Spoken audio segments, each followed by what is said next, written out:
చూసావా, చచ్చిపోతారన్నావే, ఇప్పుడు నువ్వే చచ్చిపోయావు. నాదే ఉందమ్మా, రిక్షావాణి. ఏమేన్ పసిపిల్లలతో ఏమిటా మాట? రిక్షావాడంటే అంత అలుసా? ఎవరు వారు చేస్తున్న వృత్తిని నీచంగా భావించకూడదు. అందులోనూ ఇలాంటి అభిప్రాయాలు పాలకుండ లాంటి పసివాళ్ళ హృదయాల్లో అసలు ఏర్పరచకూడదు. వాళ్ళు పెరిగి పెద్దవాళ్ళయ్యాక మనిషిని మనిషిగా చూస్తారా? ఏమంటారు? నిజమే సార్, మీరు చెప్పేది బాగానే ఉంది. కానీ ఇంత పెద్ద బంగ్లాలో ఉంటూ ఈ మాట్లాడుతున్నారంటే ఆశ్చర్యంగా ఉంది. ఇన్నాళ్ళు నాతో పాటు వానకు తడిచి ఎండకు ఎండి నన్ను అంటిపెట్టుకుని, ఇప్పుడు తడిచిందని పిండాను, పీరికలైపోయి.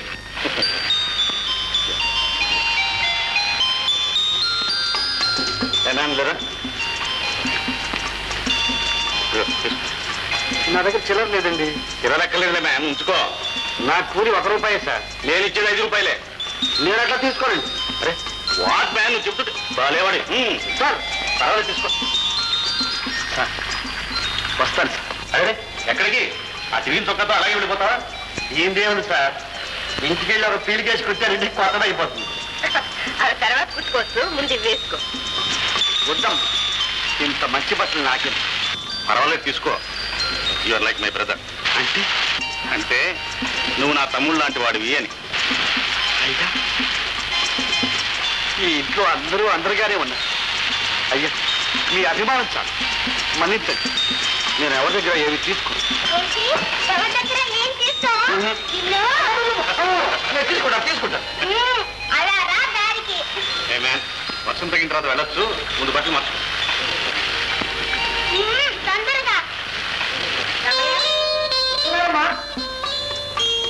త్వరగా పోయిన వడ్డిస్తూ బేబీ ఆకలి అంటారు. అలాగే. మరి ఈ బేబీకి ఇంకా ఆకలి కాలేదా? ఈ బేబీకి వడ్డించడం కాదు, అలా చూడండి.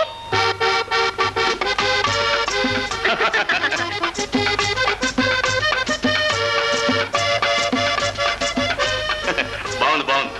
ఏమిటి మ్యాన్ డాన్స్ చేస్తున్నావు? ఏం లేదు సార్, గట్టిగా గాలి కొడితే గొడుగులాగా ఎగిరిపోతానేమో. సరేగాని నీ పేరేమిటి? అమ్మా నాన్న పెట్టిన పేరేమో అబ్బి, అందరూనేమో ఏ రిక్షా అంటారు. నేను అలా పిలవను, అబ్బి పిలుస్తాను. అట్లాగేనమ్మా. నీ పేరేంటి? అమ్ములు. అమ్మలు, చాలా బాగుంది. పడికెళ్తున్నావా? ఓ, బేబీ క్లాస్ అయిపోయింది, ఇప్పుడు కాన్వెంట్ చేరాలి. మరి నువ్వు కాన్వెంట్కి వెళ్ళేటప్పుడు నా రిక్షాలోనే వెళ్ళాలి. మహారాణి లాగా నా రిక్షాలో కూర్చుంటే రాణిగారు వస్తారో తప్పండి అని తీసుకెళ్తాడు. ఓ, అలాగే. బంగారు తల్లి. అమ్మలు, అన్నం తిందిరా రామ్మా. నేను వస్తాను. వాట్ మ్యాన్, అన్నం వేళకు వచ్చిన వాళ్ళని ఆటోతో పంపడం నాకు అలవాట్లేదు. నాకు ఉంచుతుంది. వద్దండి, మీరు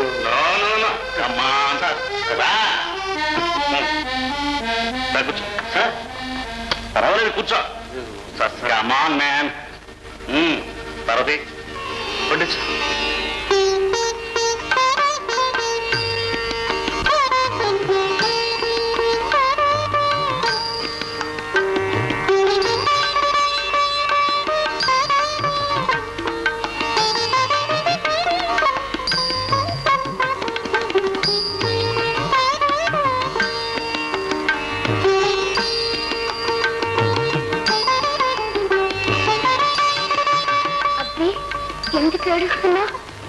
లేదమ్మా, ఈ లోకంలో ఇంత మంచివాళ్ళు కూడా ఉన్నారా? పొగట్టు చాలే, భోంచేయి. అమ్మా, నాకు వంకాయ కూర వడ్డించలేదే. నీకు ఇష్టం లేదు కదా తల్లి? ఎందుకు లేదమ్మా, నూనె వంకాయ అంటే ఇష్టమే. అయ్యా, పాపేమో తెలియకుండా నా పని నుంచి తీసుకుంది, మన్నించటయ్యా. ఏ, నీకు తక్కువైందని బాధపడుతున్నావా? పర్వాలేదులే మ్యామ్, తీసుకుందిరే. కానీ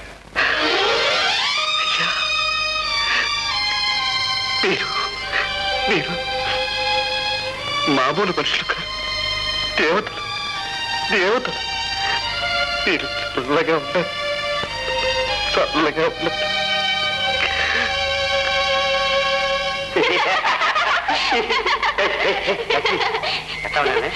దిష్టి బొమ్మలాగున్నావు. ఏంటి ఇంత ఖరీదు గల బట్టలు వేసుకుంటే దిష్టిపోవాలన్నా కాసుదేంటి మామ లొడ లొడ బడబడని నీ సొక్కాయి నీ పంచం వాళ్ళు ఏమన్నా కొత్త చూసుకుంటూ ఇచ్చారా? చేతికి వచ్చింది ఇచ్చారు. ఇదిగో దానం ఇచ్చిన ఆవుని పళ్ళు పట్టుకు చూశారట. అట్లా వదిలే సంగతి. అది సరే మామ, అట్లాంటి మంచి బాబా ఏమిచ్చినా తీసుకోవే, ఈలిస్తే ఎట్టా తీసుకున్నావు అని. అదేమి లక్ష్మి, వాళ్ళని వాళ్ళ మంచితనాన్ని చూస్తే వాళ్ళు మనుషులు కారు దేవుళ్ళు అనిపించింది. ఆ తల్లి స్వయంగా తన చేతులతో అన్నం పెట్టింది. అది అన్నం కాదే, అమృతం అంటారే, అమృతం. అది వాళ్ళకు ఒక అమ్మాయి ఉంది. మంచితనంలో వాళ్ళ అమ్మానాన్నని మించింది. ఇక అందం అంటావా? నల్లటి కళ్ళు, తెల్లని నవ్వు, పంచదార చిలకల్లాంటి ఆ మాటలు రోజంతా వింటున్నా ఇంకా వినాలనిపిస్తుంది. ఆ పిల్లొచ్చి నా పక్కన కూర్చుంది. ఆ బంగారు చేత్తో నా చేపెట్టుకుని అన్నం తిను అంతే. అంతే, నా మర్చిపోయింది. పోయింది. ఎందుకు ఏడుతావు? లక్ష్మి, నీ అందమే అందం, నువ్వే నా ప్రాణం, నా మనసులో ఇంక ఎవ్వరికి తావులేదు అని ఏవేవో అన్నావే. ఇప్పుడు ఇంకో పిల్ల కనపడగానే నా ఎదుటి దాన్ని ఇంత వెతుకుంటున్నావు. ఇంకెందుకు నాకు ఈ పాడు బ్రతుకు? నేను చస్తా. 8 గంటలకి రైలు వస్తుంది, దాని కింద పడినా చచ్చిపోతా. తావే తావు. నువ్వు ఆ పట్టా మీద తలపెట్టావు, నేను ఈ పట్టా మీద తలపెట్టి చేస్తాను. నువ్వెందుకు తావుడు? హాయిగా వెళ్ళి ఆ పిల్ల తిన కొలుకు. పిచ్చి మాలోకమా? ఆ పిల్ల నీలాగా కన్ని పిల్ల అనుకున్నావా? చిన్న పిల్ల. చిన్న పిల్ల? ఓ మామ, చంపేస్తావు.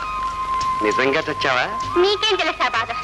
ఒక్క క్షణం మనసు గిలగిలలాడిపోయింది, గుండె పగిలిపోతుందని అనిపించింది. నిన్నేడిపిస్తే నీకు తెలిసేది. నన్ను నేను బాధపడి ఏడ్చేదాకా బ్రతికుంటేగా నీ మనసులో ఇంకొకరు చేరాలని వినగానే చచ్చావాడు. నిజంగా? నిజంగా నీతో.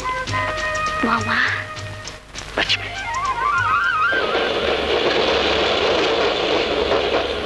లక్ష్మి, లక్ష్మి.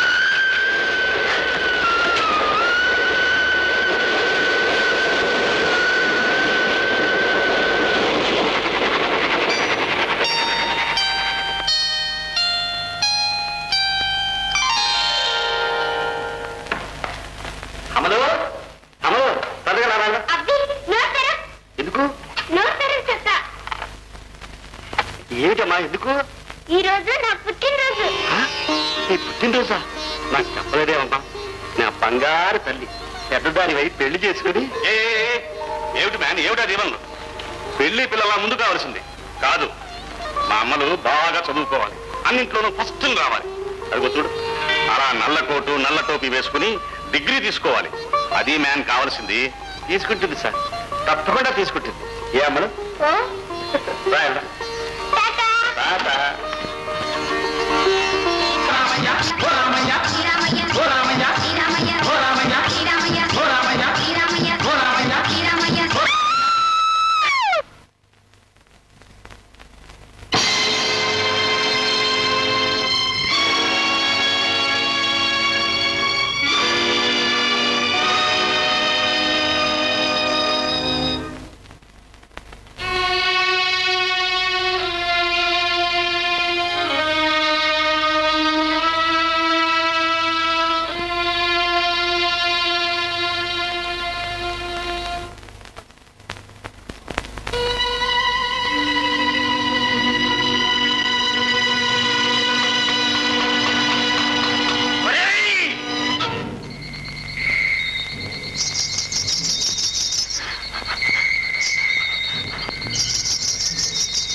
సాక్ష్యాలు సందర్భాన్ని బట్టి పరిశీలించగా అబ్బి ఆవేశపూరితుడై రంగణ్ణి హత్య చేసినట్టు తెలుస్తోంది. కనుక ఇండియన్ పీనల్ కోడ్ సెక్షన్ 326, 325 ప్రకారం అబ్బికి 2 సంవత్సరాలు కఠిన కారాగార శిక్ష విధించడమైనది.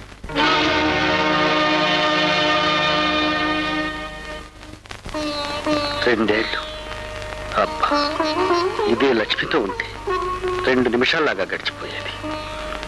ఇప్పుడు 20 ఏళ్లలాగుంది. అంతా మనసులో ఉంది.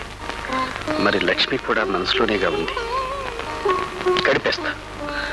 మనసులో ఉండే లక్ష్మితో మాట్లాడుతూ గడిపేస్తా. 7, 17, 18, 18:30, 19, 19, 19, 19, 19,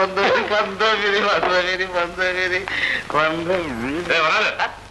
నా హోటల్కి మర్యాదస్తులు సంవత్సరాలు రావడం నీకు ఇష్టం లేదా? అంటే నీ ఉద్దేశం ఏంటయ్యా? నేను పొలం పోకున్నానే? ఆ మాట వేరే చెప్పారా? వచ్చేపోయి ఆరోజు చూసే ఎవరో చూపులని తెలుస్తుంది కదా. నువ్వు ఎలాంటాడు? ఎందుకంటే నా హోటల్ పొద్దున వచ్చేది. ఆ పనికైతే నీ హోటల్కు రానక్కర్లే.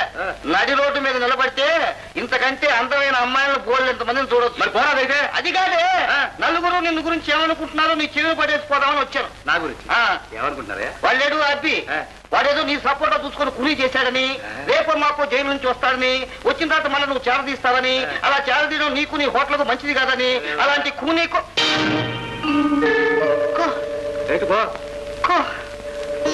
బాబు బాబు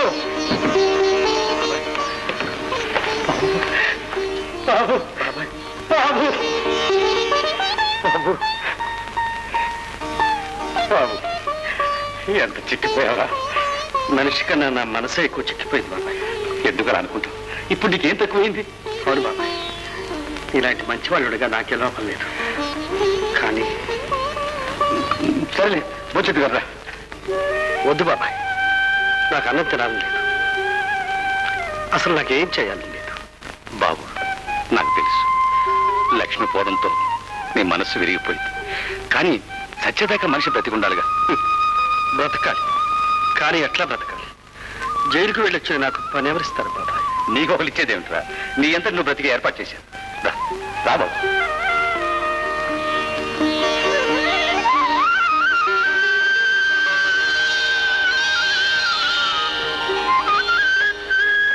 ఎలా ఉంది రిక్షా? బాగుంది బాబాయ్, సరికొత్త రిక్షా. నీకోసమే కొనిపెట్టి. నా కోసం? అవును. ఎందుకు బాబాయ్ ఇంత డబ్బు పోసుకున్నావు? నేను ఎట్లా తీర్చుకుంటాను? తీర్చేది లేదు, ఆర్చేది లేదు. అంతా నీ డబ్బుతోనే కొన్నాను. నా డబ్బా? నాకు ఇంత డబ్బు ఎక్కడిది బాబాయ్? తేనెటీగలు కొంచెం కొంచెం తేనె తెచ్చి దాస్తాయి. కానీ ఎంత దాచాయో వాడికి తెలీదుగా.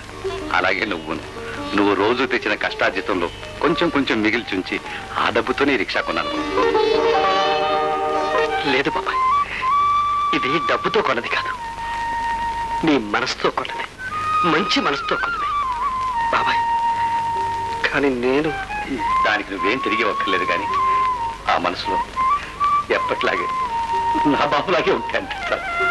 బాబాయ్ బాబు బాబు బాబాయ్.